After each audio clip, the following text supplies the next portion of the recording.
Olá, senhoras e senhores, aqui é Bruno Rodrigues da BR Media Film. Estamos aqui em mais um debate, o debate de fechamento do projeto Quem Matou Zumbi. E eu tenho aqui comigo essa referência máxima, essa dama maior, essa pessoa que mora no meu coração e que está nos meus estudos desde os meus primórdios, quando eu já estava entrando na adolescência, porque ela é uma das nossas maiores referências na academia. Olha, aqui nós temos uma pessoa que é autora, ela é biógrafa, ela é professora, ela é pianista, ela é filósofa, ela é doutora em filosofia e ela é talvez, a maior referência acadêmica para mim, entre brancos e pretos, Dona Helena Theodora. Aplausos para ela, gente.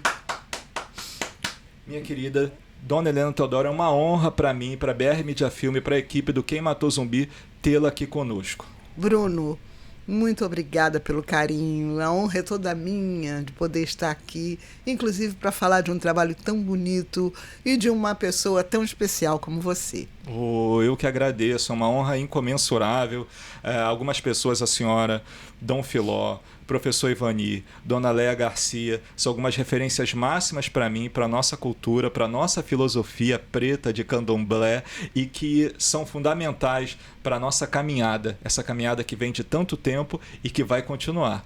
Então eu faço a primeira pergunta nesse nosso breve debate. Quais foram as impressões que a senhora teve ao assistir o nosso Quem Matou Zumbi? Eu fiquei muito emocionada, porque você trabalha com a visão do afrofuturismo, trazendo essa visão de viajar no tempo. E algo que eu tenho me debatido muito quando converso com os novinhos, que é essa história da nossa ancestralidade, da força da fala.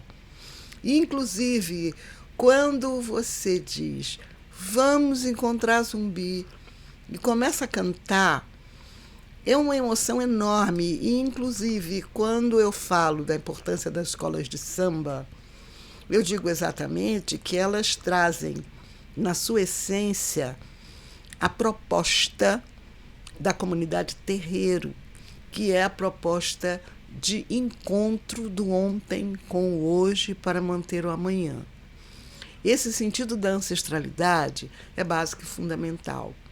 Porque o que nós falamos hoje, o que nós sentimos hoje, o que nós fazemos hoje, já foi feito, já foi falado, já foi sentido. Nós somos continuidade no tempo.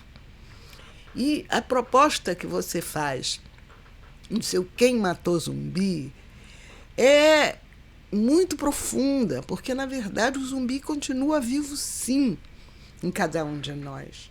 E você conseguiu colocar de uma forma muito incrível, com a presença da sua mãe, como ontem, e a presença da sua filha, como o desenvolvimento do amanhã, esse sentido de um fio condutor que se dá ao longo do tempo e que faz com que a gente tenha um sentido de continuidade histórica e, inclusive, de sentimentos positivos e de orgulho de ser o que a gente é e que sempre foi. Falar de Zumbi é falar de uma história que nunca foi contada para nós como deveria ser. É dar vida a algo que sempre foi ocultado, que é a nossa capacidade de reagir, de construir, de pensar e, inclusive, de ter orgulho do que somos e do que poderemos ser ainda. Esse país precisa de nós para crescer. Esse país cresceu através de nós. Então, eu quero te dar os parabéns em relação a esse trabalho que nos faz refletir profundamente sobre a importância da comunidade preta na construção desse país e na continuidade de se ter um Brasil que não tenha fome, que não tenha desemprego, que não tenha analfabetos e que possa se destacar no mundo inteiro. E isso a gente sabe que pode fazer. Sim, nossa, muito obrigado pelos comentários. Eu já fiquei com os olhos marejados aqui. A senhora sabe que eu sou de me emocionar fácil. Mas acho que a ancestralidade está muito presente nessa sala aqui com a gente, com a senhora aqui e com as suas palavras. E aí eu peço para que a senhora faça alguns breves comentários sobre como que a senhora vê essa presença ancestral que vem da sua caminhada, que eu sei que a senhora teve pais que lhe deram estruturação para a senhora poder estudar, poder se formar, eles semearam na senhora um projeto, como a senhora fala muito bem, de educação, de cidadania, e que a senhora percebe que a gente está, de certa maneira, buscando fazer dentro do Zumbi, já que nós estamos ali semeando várias ideias, que temos frases, citações, menções, há várias referências da nossa ancestralidade, seja alguns que já estão no andar de cima ou outros ainda no plano presente, né? Citamos Dona Conceição Evaristo, tem citações à senhora, tem citações a momentos que o Dom Filó passou, citações a Lázaro Ramos e tantos outros. É muito interessante que a gente possa entender esse processo de continuidade histórica nossa e a importância dessa memória. Eu agradeço muito a citação do meu nome, junto de pessoas tão incríveis e maravilhosas dentro da nossa comunidade preta, porque, na verdade, a grande força de Quem Matou Zumbi está, para mim, na visão que você dá do coletivo, de como cada um de nós resume uma história de pai, de mãe, de avô, de avó, de filho. É uma continuidade histórica que faz com que a gente tenha memória de coisas boas e de dificuldades, mas que nos dá sempre uma força para levantar o braço, né, e dizer: Zumbi vive. Nós estamos aqui, de punho cerrado. Acabou aquele tempo da comunidade preta baixar a cabeça e engolir as lágrimas ou fazer com que a sua fala fique presa na garganta. É o momento da gente falar, é o momento da gente agir, é o momento da gente dizer quem somos nós, inclusive de darmos consciência a toda a comunidade brasileira e a nossos irmãos pretos de quem veio para cá.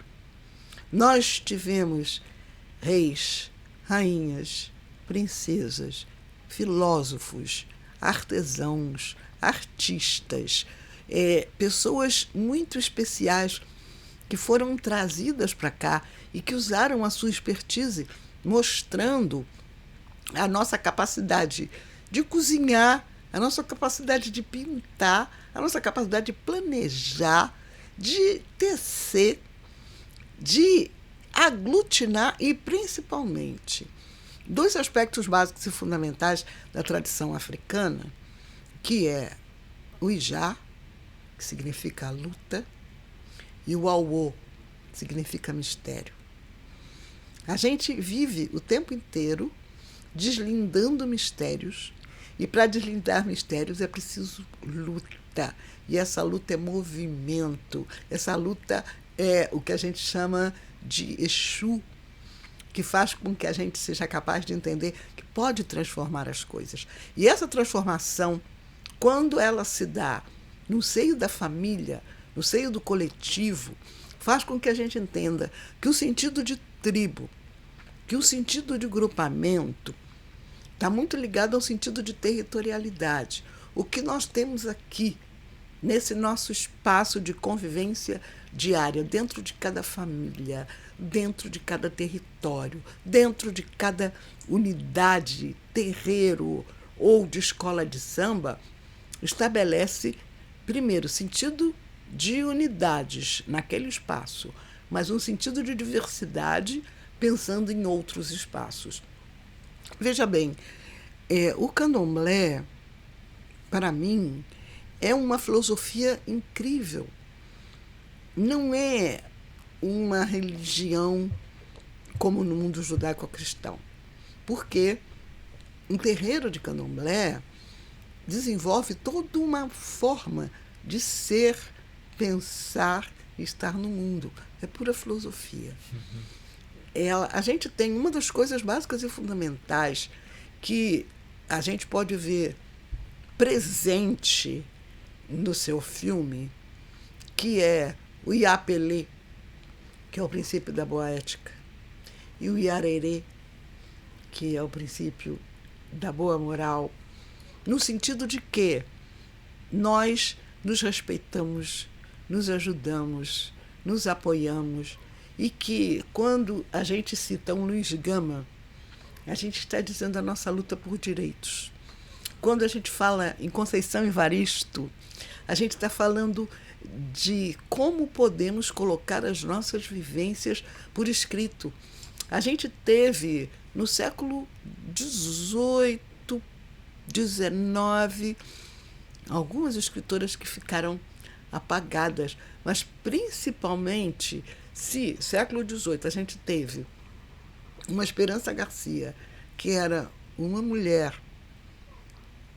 escravizada, alfabetizada, que faz uma petição a um juiz, dizendo dos maus tratos que sofria junto com o filho e demais companheiros de uma fazenda no interior do Piauí, e que esse documento foi encontrado, escrito de próprio punho por Esperança Garcia, e esse documento passa a ser considerada a primeira petição de direito do Instituto dos Advogados Brasileiros e se transforma numa comenda, numa medalha para mulheres que lutam pelos direitos humanos. A gente vê que a nossa luta vem de muito longe. Sim. Porque a Esperança Garcia é século XVIII.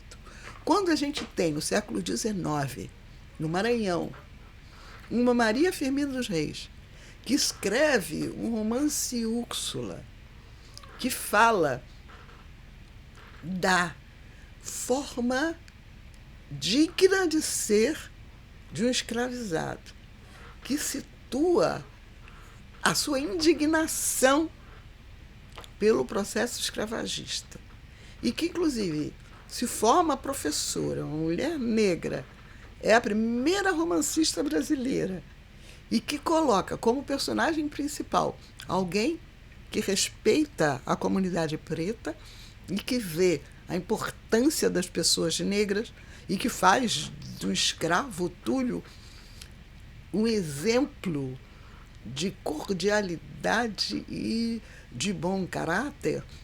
A gente entende como, durante tantos anos, ficou abafado o nome de Maria Firmina dos Reis, e como se custou a se reconhecer a validade de uma escritora negra, da mesma maneira que Carolina Maria de Jesus tentam, de todo meio e de todo modo, diminuir a sua capacidade, né? Apagar a sua competência. Uma mulher reconhecida no mundo inteiro, com uma projeção internacional, e que se nega a ela o direito de participar na Academia Brasileira de Letras, criada por um homem negro. Sim, Machado. Criada por Machado de Assis. E que, inclusive, só depois de muito tempo é que a gente teve a possibilidade de ver uma foto de Machado de Assis, como ele era, afrodescendente, negro. Porque, durante muitos anos, a colocação de Machado era como se ele fosse um escritor branco. Então, Quem Matou Zumbi? A sociedade brasileira vem tentando destruir todos os zumbis, mas a gente tem certeza que para sua filha, para os meus netos, para os meus bisnetos, para essa sociedade do futuro, a gente vai ter o reconhecimento da arte, da competência e da capacidade da nossa comunidade preta. Os melhores músicos brasileiros pretos. Os melhores jogadores de futebol do mundo pretos. Nós temos... As maiores autoras, escritoras pretas. Não sei se melhor autora, mas pelo menos um coração que reconhece o outro como sendo importante, independente do tom da sua pele ou da religião que professe. Isso eu posso me orgulhar de ser. E, como educadora, eu imagino que a educação brasileira tem que estar semeada de informações da comunidade preta que fazem com que você lide com essa diversidade, com que você entenda que somos diversos, mas absolutamente necessários, que somos semente boa. E quando você está nessa preocupação trazida pela comunidade que cria o candomblé, a gente entende algo muito importante.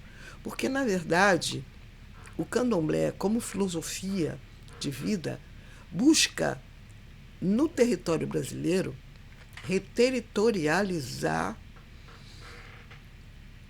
o espaço africano, no sentido de entender cada orixá como sendo um tipo diferente de terra. Quem é do ar? Quem é das montanhas? Quem é da floresta? Quem é do mar? Quem é do arco-íris? Quem é da terra? Quem é do rio? Quem é das lagoas? Orixá é força, é energia da natureza. E quando a gente começa a se ver como sendo também energia da natureza, somos o ar que respiramos, somos a terra que compõe o nosso corpo, somos a água que gira dentro do nosso organismo como sangue, como hormônio, como lágrima, e somos o fogo da energia do coração que bombeia. Nós somos natureza.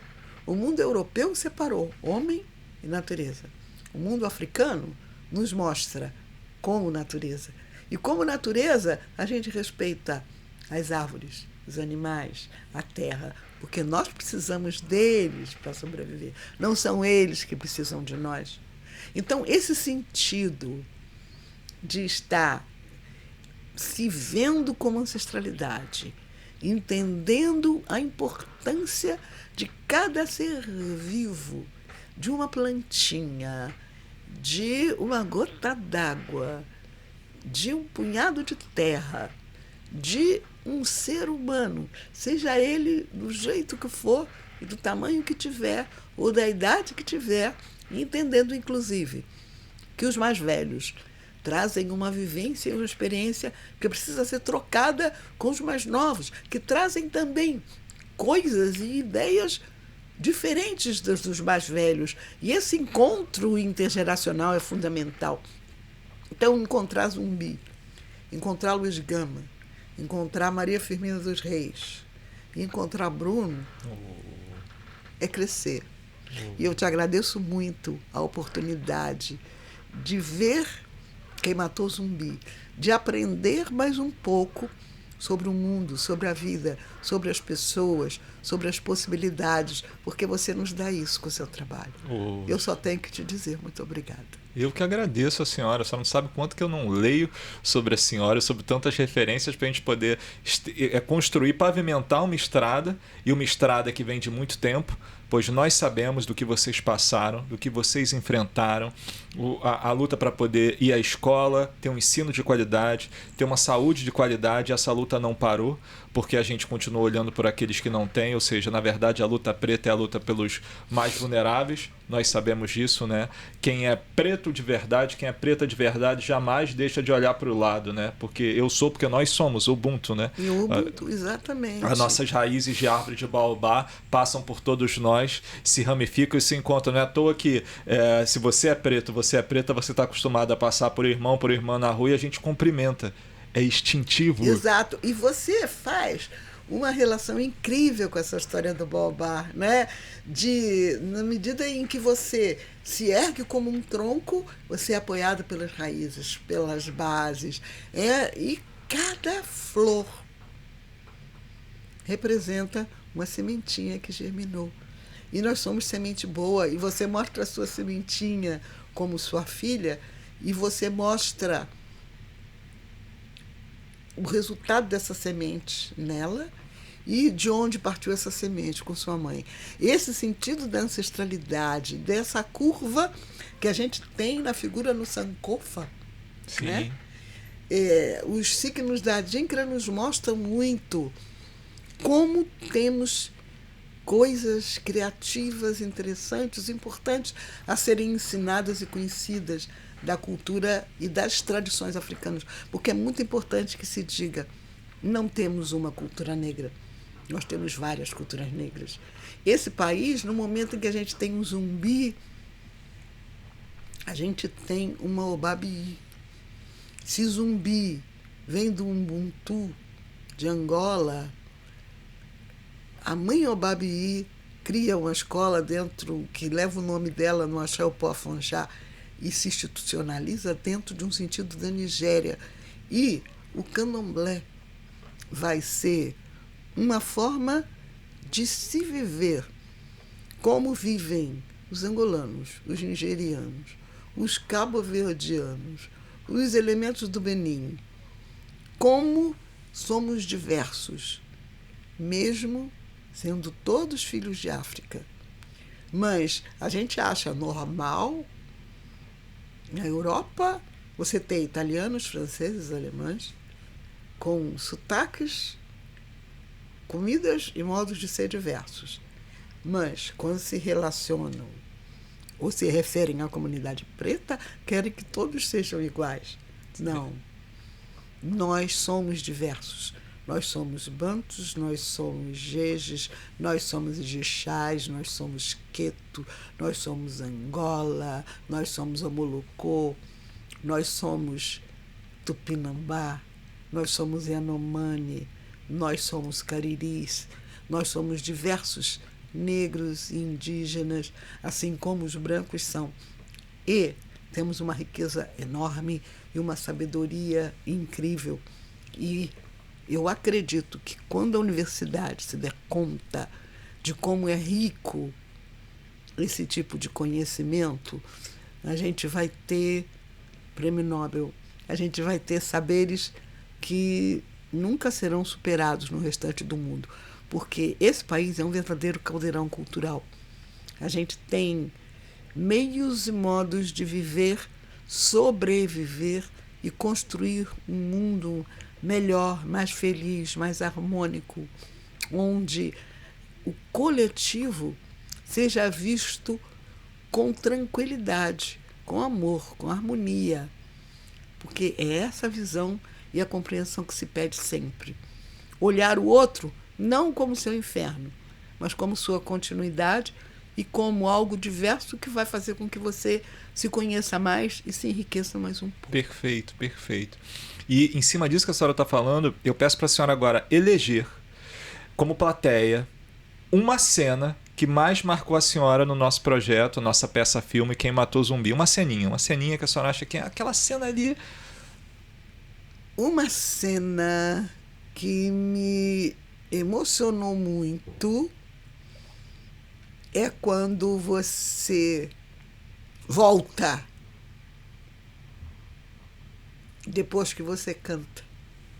Depois que tem a viagem no tempo, ele retorna. Na viagem no tempo você canta e levanta o braço e diz: Zumbi vive. Uhum. Zumbi está vivo. Isso me deixou muito emocionada, porque é isso que eu acho que cada preto tem que ter dentro de si. Esse sentido da ancestralidade e que ela continua viva dentro de nós. Que lindo, lindo, lindo depoimento. Vou pedir agora, a gente está caminhando para o final. Oh, meu Deus! A senhora escolhe essa câmerazinha aqui, ó, que é a sua câmera, essa aqui da esquerda, e a senhora primeiro fazer a senhora pode falar o que está vindo por aí, dos seus planos que está vindo por aí agora, que a senhora pode falar, que eu sei que tem coisas que não pode falar, e ao mesmo tempo a senhora dá uma mensagem para a nossa audiência da relação da importância desse projeto Foca, né, que é um projeto que teve fomento Foca, e do que a senhora deseja falar, né, sobre o projeto Quem Matou Zumbi, brevemente para aquela câmerazinha. A câmera é sua, o microfone é seu.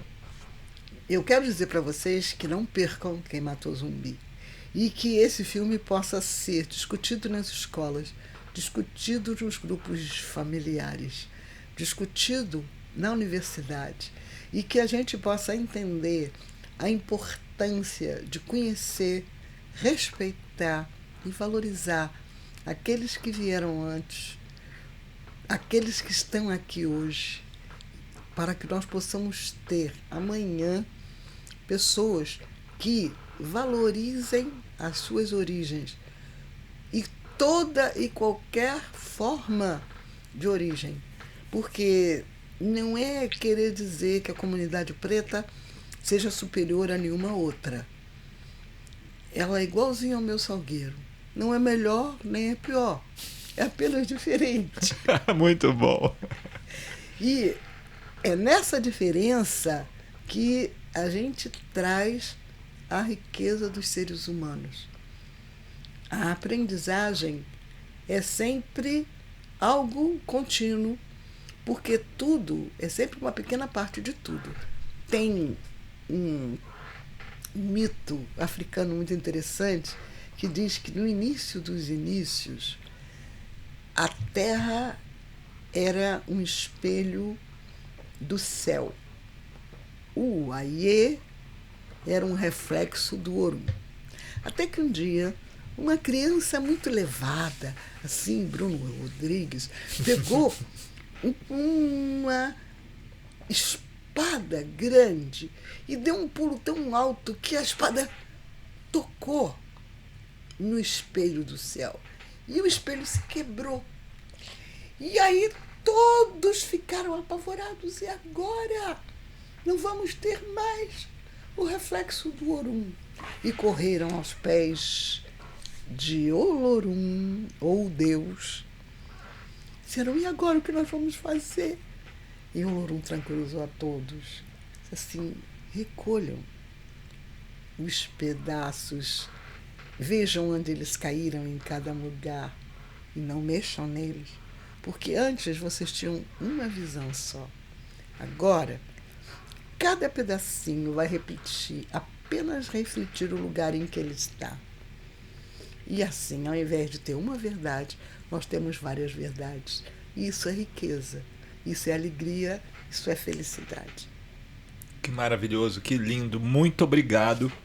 Só tenho a agradecer a presença dessa dama, dessa referência, né, dessa magia, dessa potência que a dona Helena Teodoro, nesse momento que nós estamos finalizando esse debate sobre o projeto Quem Matou Zumbi. E eu não posso deixar de agradecer à Prefeitura da cidade do Rio de Janeiro, à Secretaria Municipal de Cultura, agradecer ao FOCA, né, a Fomenta a Cultura Carioca, e vou aproveitar e agradecer aos nossos apoiadores, que são Dona Natureza, Instituto Pretos Novos, Tabajara Projeto Social, Cavídeo, Mucabe, Estação Net Rio, Armazém da Utopia e a Companhia Ensaio Aberto. E obviamente agradeço a nossa equipe teatral maravilhosa que ajudou nessa minha celebração de 25, 27, na verdade os 28 anos e meio de carreira no projeto Quem Matou Zumbi. Agradeço também a nossa equipe audiovisual fantástica, me acompanhou pelas ruas do Rio, quando nós tivemos algumas locações que caíram, foram comigo, fomos até a nossa comunidade, fomos até o circuito da Pequena África, fomos até o nosso arpoador, ou seja, alguns pontos que são muito marcantes para mim